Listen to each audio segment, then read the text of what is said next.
Okay, so in the last video, we got the shocks all torn apart, cleaned up, and this week we're going to be rebuilding the interior piston assembly basically with all the different O-rings and seals that go in it. Now removing the two outer O-rings is really simple. This little pick and run them off. They're laying there on the table in front of me. The inner seals and wipers, however, are quite difficult to get out, or at least they were on my old truck. I had to use a combination of screwdrivers and picks and finally some needle nose pliers to get a hold of it once I got it coming out and to get these out. So this is a fairly complex machined part with these seals slipping into grooves that have notches separating them, so the inner ones are very difficult to get out. And actually, when I get my center ones, the middle ones out, you'll notice they come out in pieces because the screwdriver and the needle nose pliers that I'm using to get them out kind of tore them up. And I'm also trying to remember how to put all this back together. Like I said, this cap is complex. It's very hard to understand how it all fits together. It's even more difficult to explain it to you on a video like this. I tried to capture the image of it here. You can see the inner seal still there. So what I ended up doing is just creating a drawing of what this thing looks like. So here's about as detailed a drawing as I could come up with on what this thing is, how this thing is manufactured. Now it's not really to scale. I just kind of sketched it up. For orientation, the two vent screws are at the top of the drawing. That's where we bled the oil out of the shock to start with.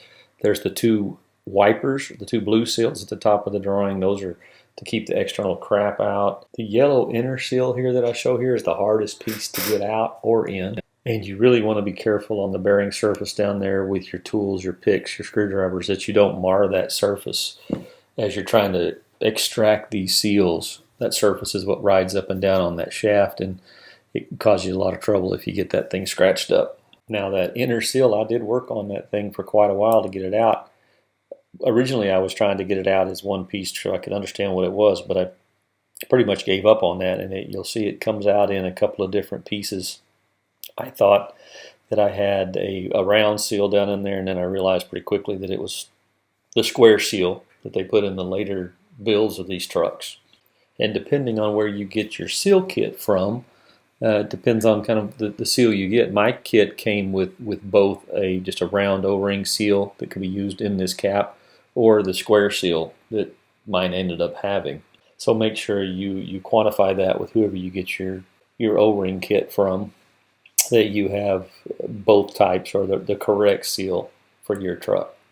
The seal kit may seem confusing at first, but actually the components only fit in one spot, and it's pretty easy to pair the ones that come new with the ones you took off. When I ordered my kit, I ordered the Viton seals, which are better in heat, higher heat, but not so good in super cold climates. And here I'm just comparing the old and the new to make sure that they match up.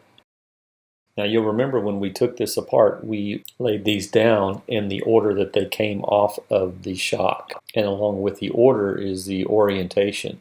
Now most of the components can only go one way, with the exception of the seals and this valve stack. You'll notice the valve stack, I actually put it on an old hydraulic hood shock to keep it all in the order that it was on and allow me to take a look at it and move all of the different pieces apart and clean it up. So I put it on that. It can't fall off, and it maintains the orientation and the order for that valving. Now my inner seals came apart in pieces, and so I really wasn't sure how they went back in there. I ended up having to take the second shock apart and look at how it was built and get a really good idea before pulling it apart, the orientation of the inner seals. Because I only had one set of seals, I did not want to screw this up and have to take it back out, run the risk of tearing up the new seal and having to order it and wait a few days for the new ones to come in. So after a couple of minutes of studying and kind of poking and prying around in there and looking, I decided that the seal actually goes in toward the fluid, internally to the shock.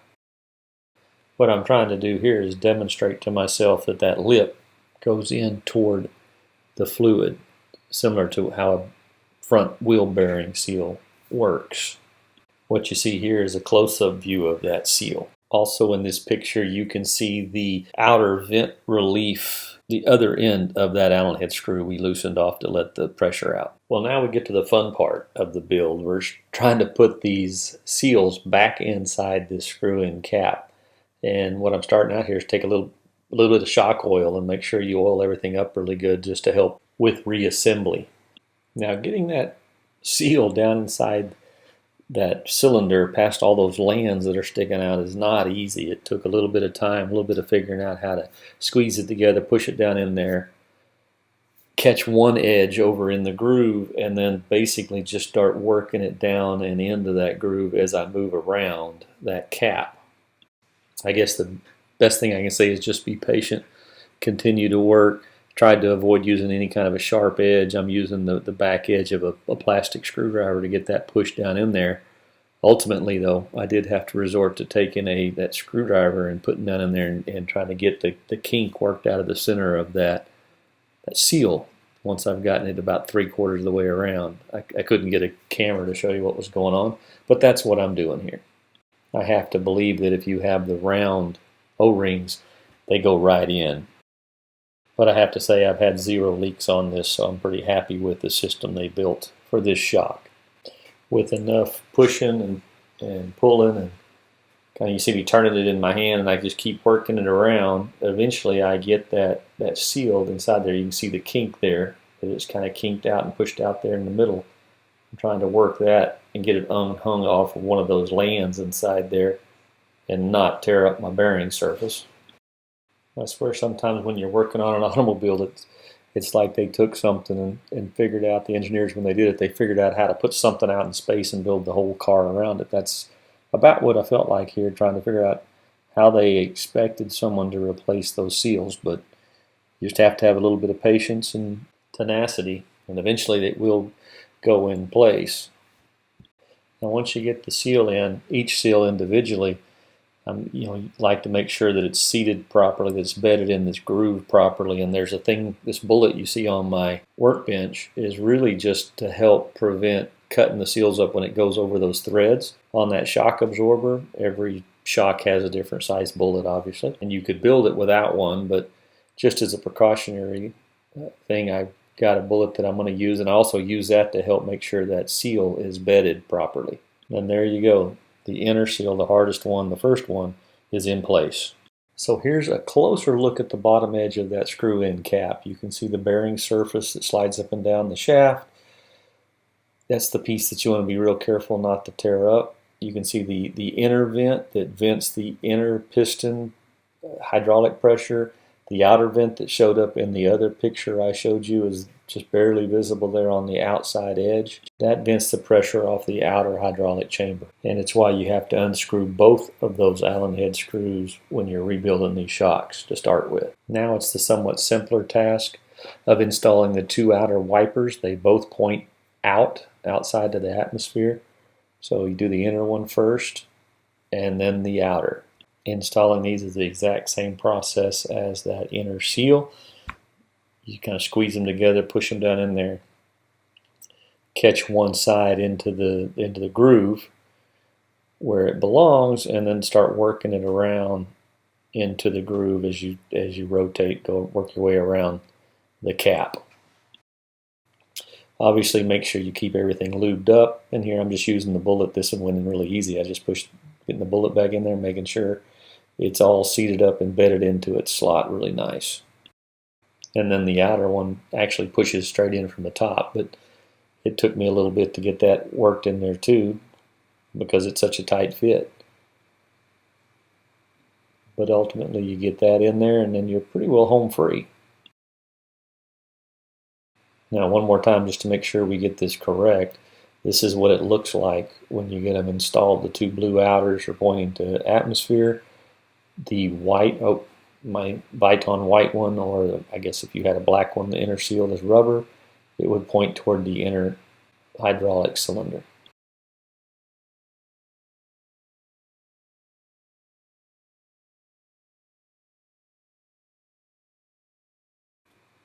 Once all the inner seals are in place and you're confident you've got that finished, the 2 outer seals are relatively simple to do. Just make sure they're lubed up, slip them over the outside. It seals the threaded component to the shock body, and then we'll seal the other O-ring goes and seals the top edge of the piston chamber against the bottom of this screw-in cap. Like I said before, all the O-rings are a little bit different thickness and a multiple diameter, but each one can really only go in one place. This is the outer O-ring. I tried to place it on the inner ring surface. Now this is the inner ring, and it fits right in on the end of that cap. So once I get this O-ring into the end of this screw-in cap, I'm going to grab that cylinder, the piston cylinder, and just kind of fit it up, and you can kind of see what it does there. That cylinder has the 4 holes at the top, kind of at 90-degree angles, and then the bottom, I don't know if you can see it in this video, but the bottom has a chamfer to it, a machine chamfer that fits just in a nice groove down in the bottom of that shock body. Technically the top of the shock body because it's upside down. Once all that is done, you just restack the stack back onto the shaft. Don't forget to use the bullet when you do this, or be extremely careful sliding those seals over those threads that you don't cut them.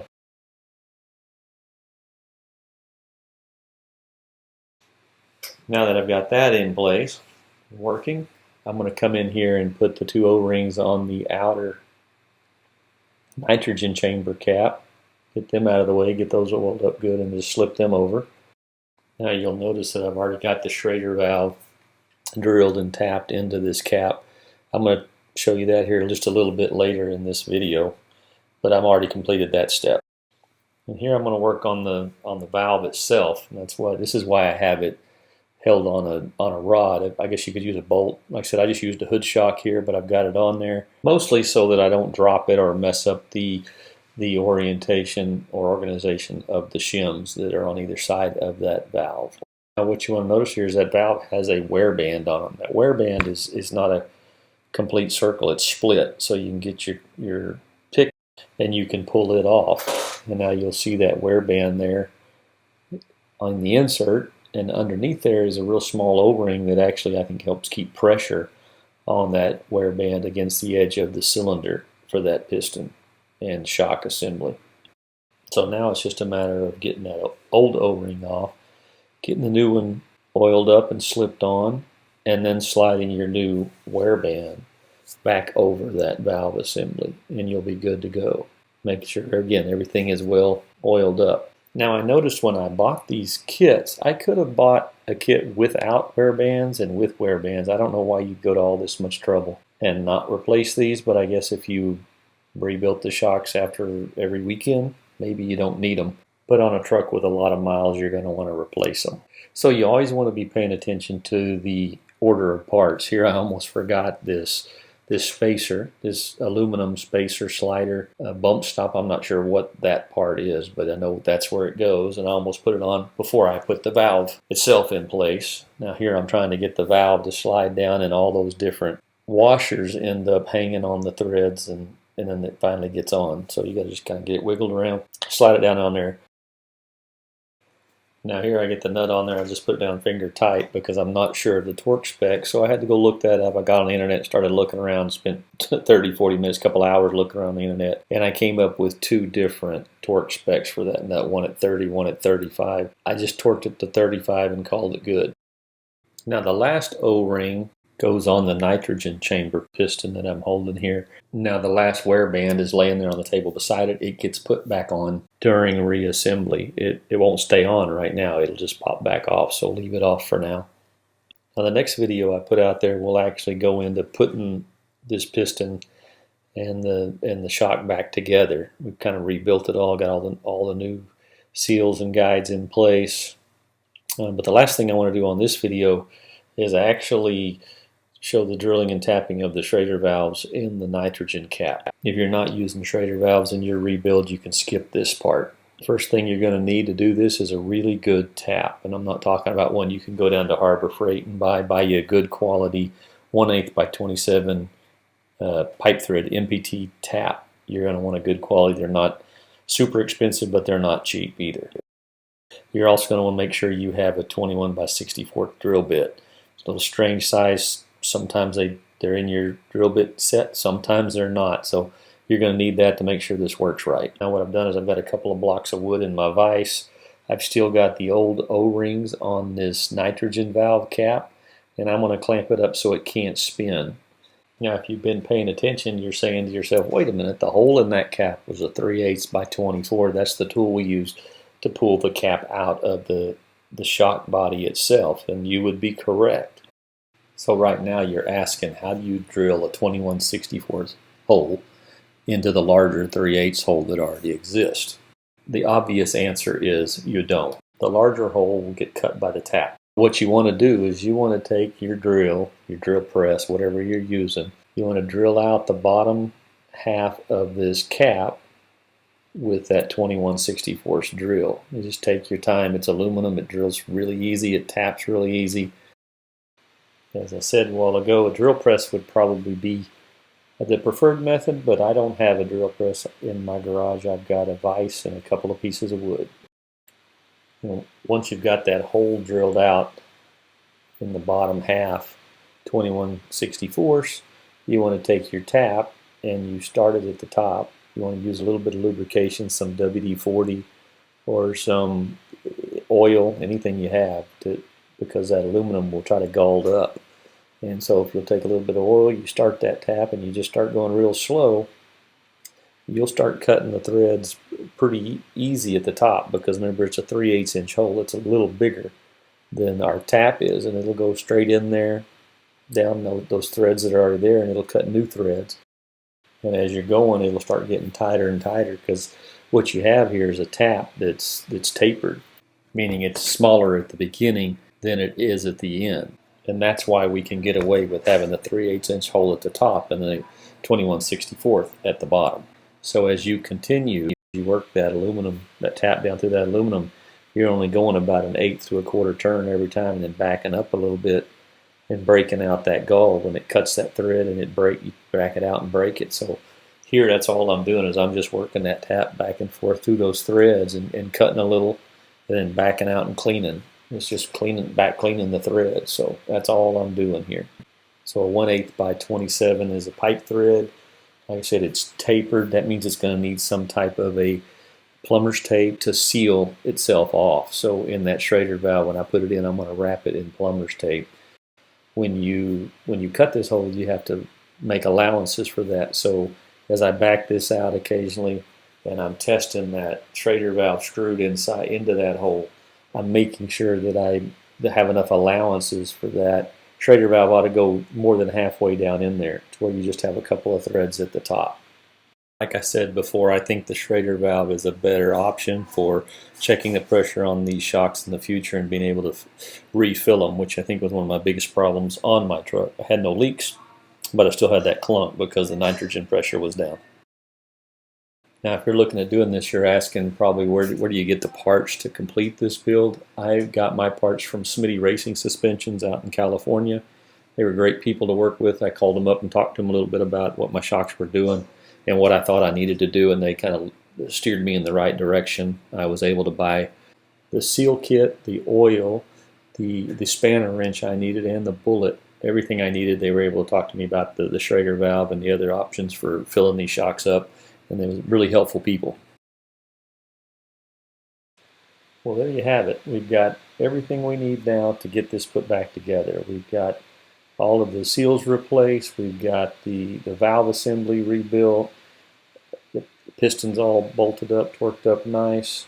We've got the nitrogen cap tapped and the Schrader valve installed. So next time, all we're going to do is start putting all these different pieces back together. Fill the shock with oil. Get it all screwed back together, put some nitrogen pressure on the backside and test all that out. And then we'll be ready to get it back on the truck and make sure it all works. Thanks for watching.